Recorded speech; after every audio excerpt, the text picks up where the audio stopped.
भक्तजन, आउनुहोस् अब आजको सत्रलाई हामी प्रारम्भ गरौँ।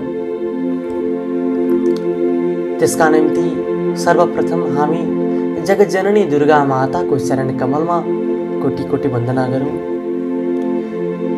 सबैले आफ्नो कर कमलमा फूलपाती ग्रहण गर्नुहोला र जगज्जननी दुर्गा माताको भगवती स्वस्थानी परमेश्वरीको दिव्य स्वरूपको चिन्तन गर्नुहोला।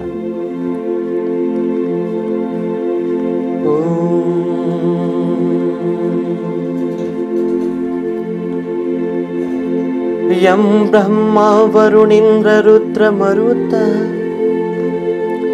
स्तुन्वन्ति दिव्यैस्तवैः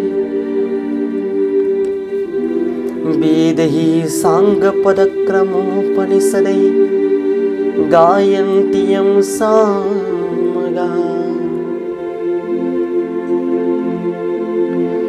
ध्यानावस्थित तद्गतेन मनसा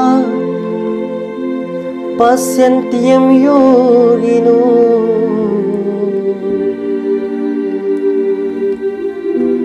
यस्यान्तं न विदुः सुरासुरगणाः देवाय तस्मै नमः। श्रीमच्चन्दनचर्चितोज्ज्वलवपुः शुक्लाम्बरा मल्लिका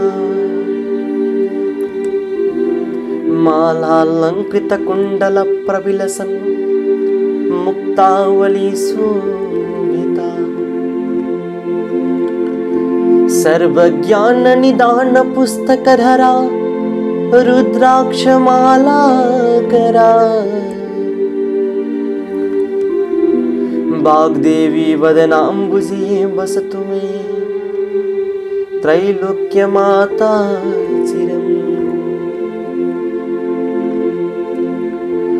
मूकं करोति वाचालं पङ्गुं लङ्घयति यत्कृपातमहं वन्दे परमानन्दमाधवम्। नमो भगवते तस्मै व्यासाय मिततेजसे यस्य प्रसादात् वक्ष्यामि नारायणकथामिमाम्।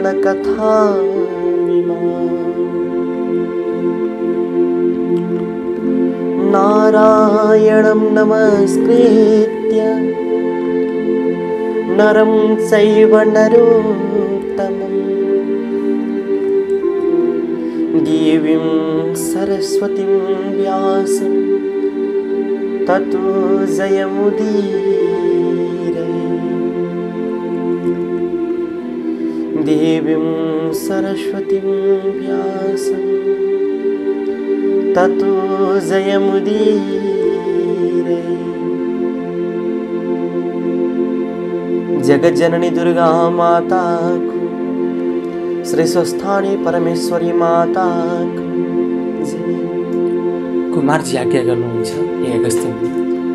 त्यसपछि पार्वतीले श्री स्वस्थानी परमेश्वरीको प्रसाद 8 रोटी 8 अक्षता 8 बेलीपुष्प 8 पान 8 कुडका सुपारी सगुन समेत, हे स्वामी अब मेरो तपस्या पूरा भयो। बालकालदेखि हजुरलाई धाइरहेकी बल्ल इच्छा पूर्ण भयो भने महादेवका हातमा प्रसाद दिई साष्टाङ्ग प्रणाम गरिन् र हे आर्यपुरुष, श्री स्वस्थानी परमेश्वरीको व्रतको प्रभावले मैले हजुर जस्ता स्वामी पाएँ। म अरू केही बिन्ती गर्दछु। यो संसारमा कोही दरिद्र छन्, कोही दुःखी छन्, कोही पापी छन्, कसैका स्त्री छैनन्, कसैका पुरुष छैनन्। अतः यो व्रत प्रकाश गरिदिए सबैको कल्याण हुने थियो। यदि पार्वतीले भनेको सुनि महादेव आज्ञा गर्नुहुन्छ, हे प्रिय, तिमी धन्य रहिछौ।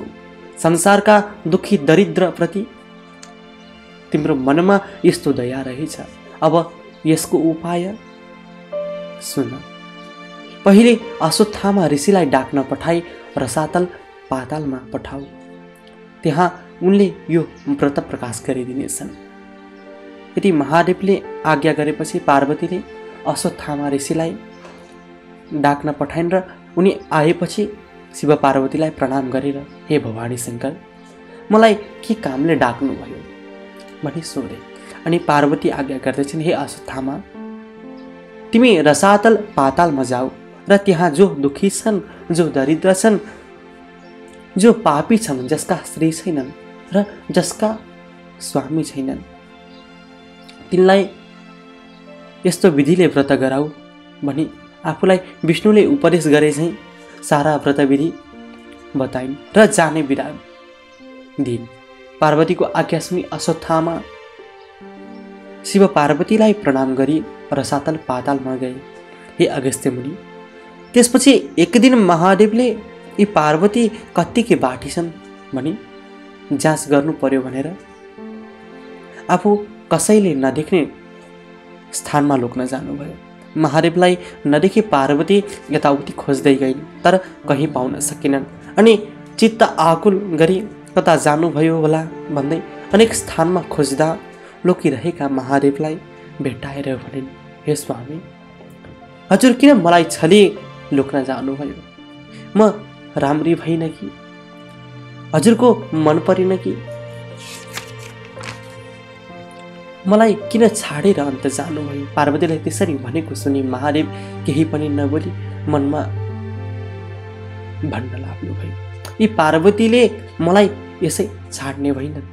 अब रूप फेरेर अर्कै रूप धारण गरी वनविहार गर्न जान्छु भन्ने निश्चय गरी अन्तर्धान भएर श्लेष्मान्तक वनमा किरातीको रूप धारण गरी शिकार खेल्दै हिँड्न लागे। पार्वतीले फेरि महादेवलाई देखिनन् र मनमा नै दुःख माने। यसरी महादेवले मलाई किन छल्नुभयो भन्ने शङ्का गरी ध्यान दृष्टिले विचार गर्दा महादेव किरातीको रूप धारण गरी श्लेष्मान्तक वनमा शिकार खेल्दै हिँडेको थाहा पाइन् र महादेवलाई झुक्क्याउने बहानाले अत्यन्त राम्री किरातिनीको स्वरूप धारण गरी अनेक हाउभाउ कटाक्षले युक्त भएर श्लेष्मान्तक वनमा पुगी एउटा ठुलो वृक्षको छायामा बसिरहिन्। केही बेरपछि महादेव पनि डुल्दै त्यही आउनुभयो र किरातिनी रूप पार्वतीलाई देखि मोहित भई सोध्नुभयो, हे सुन्दरी, तिमी को हौ? देवकन्या हौ कि यक्ष कन्या हौ? नागकन्या हौ कि स्वर्ग की अप्सरा हौ? मैले देख्दा त तिमी जस्तै सुन्दरी यस संसारमा हुन दुर्लभ छ। एक्लै यस्तो वनमा आएर किन बसिरहेकी? तिमीलाई डर लाग्दैन? यो भयङ्कर वनमा जङ्गली जन्तु, बाघ, हात्ती आदिको पनि कति भय नमानी निर्धक्कसित तिमी यहाँ बसिरहेकी छौ। यदि किराती रूप महादेवले आज्ञा भएको सुनि पार्वतीले महादेव यिनै हुन् भन्ने चिनेर मनमा नै दण्डवत प्रणाम गरिन्। त्यसबेला महादेव कस्तो रूपमा आउनुभएको थियो भने बायाँ हातमा धनुष र दाहिने हातमा त्रिशूल लिएका, काँधमा सर राख्ने ठोक्रो भिरेका, नाका गहना लगाएका, देख्दैमा डरलाग्दो मूर्ति भएका त्यस्ता किराती रूप महादेवसित पार्वती भन्दछन्, हे किरात, म यहाँ बसेको धेरै दिन भयो।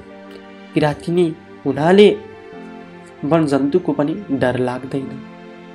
म यहाँ तपस्या गरेर बसेकी छु। यस्तै प्रकार दुवै दम्पतिको परस्पर कुरा गर्दा गर्दै साँझ पर्यो र किराती रूप महादेवले भन्नुभयो, हे सुन्दरी, तिमी पनि एक्लै रहिछौ, म पनि एक्लै छु। आज हामी दुवै यही बास बसौँ। महादेवको यस्तो वचन सुनि पार्वती भन्दछन्, हे किरात, तिमी लोक्ने व्यक्ति, म स्वास्नी व्यक्ति। यस्तो जङ्गलका बीचमा एक्लै अरू कोही नभएको अवस्थामा कसरी एकै ठाउँमा बास बसौँ? फेरि पुरुष जातिको मनमा धर्म हुँदैन। राम्रो स्त्री देखेपछि माता पिता घरद्वार सबै बिर्सन्छन्। तसर्थ एकै ठाउँमा बास नबसौँ, यो कुरा नगर। यति किरात रूप पार्वतीले भनेको सुनिसकेपछि महादेवले भन्नुभयो, हे सुन्दरी, यस कुरामा तिमीले शङ्का नगर भन्नुभयो र दुवै स्त्री पुरुष त्यही वृक्षमुनि बास बसे। यही क्रमले बस्दा बस्दा निकै दिन बिते र एक दिन पार्वतीले विचार गरिन्, यी भोलानाथ सधैँ यसरी नै बसेर पनि निर्वाह गर्न सक्दछन्। अब केही युक्ति गर्नु पर्यो भन्ने निश्चय गरी महादेवलाई छलेर आकाशवाणी भए चाहिँ गरेर भन्न लागिन्, हे जगदीश्वर, हजुरले याद नराख्दा हामी ब्रह्मा विष्णु इन्द्रादि सबैले साह्रै कष्ट पायौँ। यसै गरी बस्नुभयो भने हाम्रा कल्याण कसरी होला? कैलाश शून्य भएको पनि निकै दिन भइसक्यो। हे वृषभध्वज, कैलाशको चर्चा गरी हाम्रो उद्धार गर्नुहोस्। यस्तो आकाशवाणी भएको सुनि यो कसका उपर भनेको होला? फेरि म यहाँ आएको त कसैलाई पनि थाहा छैन भनेर यताउता हेर्दा केही पत्ता पनि लाउन नसकी देवताहरूले भने होलान् भनी चुप लागेर किराँती रूप पार्वतीलाई नदेखि खोज्न लाग्नुभयो। अनि पार्वती पनि केही थाहा नपाए झैँ गरी फलफुल टिपेर खान लागेकी थिइन्। किरात रूप महादेवले त्यही पुगेर, हे सुन्दरी, तिमी कता गएकी थियौ? मैले तिमीलाई खोज्दा कहीँ पाउन सकिन। त्यसपछि पार्वती भन्दछिन्, हे किरात, म कहीँ पनि गएकी छैन। भोक लाग्यो र कन्दमूल खोज्न हिँडेकी हुँ। यसरी कुरा गर्दा गर्दै पूर्ण चन्द्रभन्दा पनि राम्री पार्वतीलाई देखेर चित्त चञ्चल भई कामले पीडा गर्दा महादेव किराती रूप पार्वतीलाई समात्न जाइ लागे। त्यो देख्न साथ किराती रूप पार्वती भन्न लागिन्, हे किरात, तिमी कस्ता रहेछौ? के तिम्रो धर्म यही हो? मैले त श्री महादेव बाहेक अरू कसैलाई स्वामी स्वीकार गर्ने छैन भन्ने प्रतिज्ञा गरेर यस वनमा आई उनैको तपस्या गरेर बसेकी छु। तिमी त्यसो गर्छौ भने म श्राप दिन्छु। यदि पार्वतीले भनेको सुनि किरात रूप महादेवले भन्नुभयो, हे सुन्दरी, तिम्रो त्यस्तो प्रतिज्ञा छ भने म उही महादेव हुँ। वन विहार गर्न मन लागेर यहाँ आएको हुँ। नपत्याए हेर भनी आफ्नो ज्योति स्वरूपको दर्शन दिनुभयो। अनि पार्वतीले मनमा आनन्द मान्दै दण्डवत प्रणाम गरेर विन्ती गरिन्, हे ईश्वर, अब मेरा माता पिता कहाँ गएर कन्यादान माग्नु हवस्। यदि सुनेर हुन्छ भने किरातिनी रूप पार्वतीका पछि लागेर भगवान भोले बाबा केही बेरमा हिमालय पर्वतका घर पुगे। अनि महादेवलाई यिनी त पार्वती रहेछन् भन्ने ज्ञात भयो र मलाई छले आफ्ना माता पिता कहाँ ल्याइन्। अब कसो गरौँ भनी लाज मानी त्यहाँबाट अन्तर्धान भई किरातेश्वर शिवलिङ्ग भएर श्लेषमान्तक वनको उत्तरतिर गई बसिरहनु भयो। फेरि महादेवलाई नदेखेर चिन्ताग्रस्त भएकी पार्वती ध्यान दृष्टिले हेर्दा किरातेश्वर शिवलिङ्ग भएको थाहा पाई। पार्वती पनि नित्य बागमतीमा स्नान गरी किरातेश्वर शिवको ध्यान र षोडशोपचारले पूजा र तपस्या गर्न लागे। पार्वतीले स्नान गरेकी हुनाले त्यस स्थानको नाम गौरीघाट भयो। जो मनुष्य गौरीघाटमा स्नान गरेर किरातेश्वरको दर्शन गर्ला त्यसका सबै पास निवृत्त हुनेछन् र सुख शान्ति भई यस लोकमा अनेक भोग भोगी परलोकमा कैलाशवास होला। हे मुनि, त्यही क्रमले पार्वतीले कठोर तपस्या गरेको देखि शिवजी प्रसन्न हुनुभयो र आफ्नो ज्योति स्वरूपको दर्शन दिनुभयो। अनि पार्वतीले अत्यन्त हर्षसाथ शिवको चरण कमलमा दण्डवत गरी अञ्जली जोडेर भन्न लागिन्, हे ईश्वर, हे स्वामी, हजुरले मलाई किन यसरी बारम्बार दुःख दिइरहनु भएको? म हजुरकी मन परिन कि भने अनेक विस्मात गरी विलाप गरिरहिन्। त्यसै बेला प्रत्यक्ष भएर पार्वतीलाई अङ्कमा गरी काखमा राखेर त्यहाँबाट अन्तर्धान भई हिमालयका घर जानुभयो। त्यसरी छोरी ज्वाइँ घरमा आएको देखेर हिमालयको मन अत्यन्त आनन्दित भयो र हिमालयले अत्यन्त आनन्द मान्दै सिंहासनमा राखेर 84 व्यञ्जन तयार पारी भोजन गराए। त्यहाँ 2-4 दिन बसेपछि एक दिन महादेवले पार्वतीसित भन्नुभयो, हे प्रिय, कैलाश शून्य भएको पनि धेरै दिन भइसक्यो, अब यहाँ बसेर के गर्नु छ र? कैलाश जाउँ, हिँड, तिम्रा मातापितासित बिदा माग्न जाउँ भने ती दुवै दम्पति हिमालयसित भन्न लागे, हे पिता, सतीदेवी मरेपछि आजसम्म कैलाश शून्य छ, अब बिदा पाए कैलाश जाने थियौँ। महादेवले आफूलाई हे पिता भनेर सम्बोधन गरेको सुनेर हिमालय अत्यन्त प्रसन्न भई बिन्ती गर्दछ, हे त्रैलोक्यनाथ, समस्त अखण्ड ब्रह्माण्डका सकल देवताहरूका पितामह हजुरले अज्ञानीलाई जस्तै मलाई हे पिता भन्नुभयो। अब मेरो समस्त अज्ञान नाश गरी स्वच्छ ज्ञान प्रदान गर्नुहोस्। सदैव हजुरको भक्तिमा मेरो चित्त लागिरहोस्। हे शशिशेखर, पहिले पूजा गर्दछु भने छोरी ज्वाइँ दुवैलाई नाना वस्त्र अलङ्कार पहिराई सिंहासनमा बसाली 16 पूजन गरी भोजन गराई अञ्जली जोडेर भन्न लागे, हे भवानी शङ्कर, जस्तै समुद्रका घर लक्ष्मी नारायण बस्दा समुद्रलाई आनन्द भइथ्यो, त्यस्तै तपाईँ दुवैजना मेरो घरमा बसिदिनाले आज मलाई आनन्द भइरहेको छ। हे ईश्वर, हजुर कस्ता भने आफ्नो मायाले यो सम्पूर्ण ब्रह्माण्डमा व्याप्त भएर रहने यस्ता हजुरलाई कोटी कोटी नमस्कार। फेरि समुद्र मन्थनमा निस्केको कालोकोट विष जसबाट यो सारा संसार दग्ध हुन लाग्यो र हजुरले त्यस विषलाई कण्ठमा राखी यो सम्पूर्ण ब्रह्माण्डको रक्षा गर्नुभयो। हे नीलकण्ठ, यस्ता हजुरलाई कोटी कोटी नमस्कार। हे विश्वम्भर, आफूले सृष्टि गरी आफै संहार गर्ने यस्ता हजुरलाई कोटी कोटी नमस्कार। हे परमब्रह्म परमात्मा, त्रिपुरासुर दैत्यलाई मार्दा हजुरको रथका अवयवहरू कस्ता थिए भने पृथ्वी नै रथ, 4 वेद रथका 4 घोडा, चन्द्र सूर्य रथका पाङ्ग्रा, ब्रह्मा सारथी, सुमेरु पर्वत धनु शेष नाग ताँदो र भगवान विष्णु स्वयं बाण बनेर मार्ने यस्ता हजुरलाई कोटी कोटी नमस्कार।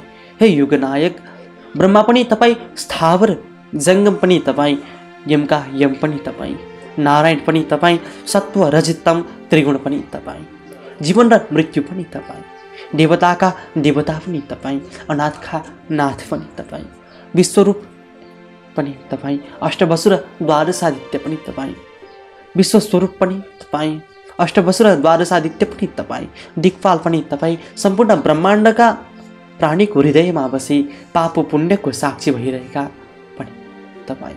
हे शम्भु, हजुरको महिमा वर्णन गर्न शेषनाग सरस्वती र ब्रह्माले पनि नसकेको म कसरी सक्नेछु। यसरी हिमालय पर्वतले स्तुति गरेको सुनि महादेव प्रसन्न भएर हँसिलो मुख पारी भने, हे गिरिराज, तिम्रो श्रद्धा भक्ति देखेर म प्रसन्न भएको छु। सदैव मेरो भक्तिमा चित्त लगाई अन्त्यमा कैलाश पद प्राप्त गर्नेछु। अब हामी जान्छौँ भने हिमालय र मेनकासित बिदा भई साँडेमा चढेर पार्वतीलाई काखमा लिई कैलाश पर्वतमा गएर प्रमथगण सहित भई आनन्दले रहँदा भई। ओम श्री स्कंद पुराणे केदारखण्डे माघ महात्म्ये कुमार अगस्त्य संवादे श्री स्वस्थानी परमेश्वर्यावृत कथायां शिव पार्वती कैलास प्रवेशनम नाम 14। भक्तजन, इस प्रकार आजको कथा प्रसङ्गलाई हामी यही बिट मार्छौँ। आगामी दिनहरूमा पनि भगवती स्वस्थानी परमेश्वरीका अनेक विभिन्न लीलाहरू बारे कथा प्रसङ्ग श्रवण गर्ने नै छौँ। आउनुहोस्, सबैले आफ्नो कार्यकमलमा फुलपाती लिनुहोला र मनमा भगवती स्वस्थानी परमेश्वरीको दिव्य दिव्य स्वरूपको चिन्तन गर्नुहोला। उपनयतु मङ्गलं वः सकल जगन्मङ्गलालय श्रीमान् दिनकर किरण निबोधित नवनलिन दल निभीक्षण कृष्ण काले वर्षतु पर्जन्यः पृथिवी सस्यशालिनी देशोऽयं क्षोभरहितो ब्राह्मणाः सन्तु निर्भयाः अपुत्राः पुत्रिणः सन्तु पुत्रिणः सन्तु पौत्रिणः निर्धनः सधनाः सन्तु जीवन्तु सरदां सतम् तत्रैव गङ्गा यमुना च तत्र गोदावरी सिन्धु सरस्वती च तीर्थानि सर्वाणि वसन्ति तत्र यत्राच्युतोदारकथा प्रसङ्गः या कुन्देन्दु तुषारहारधवला या शुभ्रवस्त्रावृता या वीणा वरदण्डमण्डितकरा या श्वेतपद्मासना या ब्रह्मा अच्युत शङ्कर प्रभृतिभिः देवैः सदा वन्दिता सा मां पातु सरस्वती भगवती निःशेषजाड्यापा कायेन वाचा मनसेन्द्रियैर्वा बुद्ध्यात्मना वा प्रकृतिः स्वभावात् करोमि यद् सकलं परस्मै नारायणायेति समर्पयामि नारायणायेति समर्पयामि। जगज्जननी दुर्गा माता श्री सांब सदाशिव भगवान को जय। लक्ष्मी नारायण भगवान को जय। श्री स्वस्थानी परमेश्वरी माता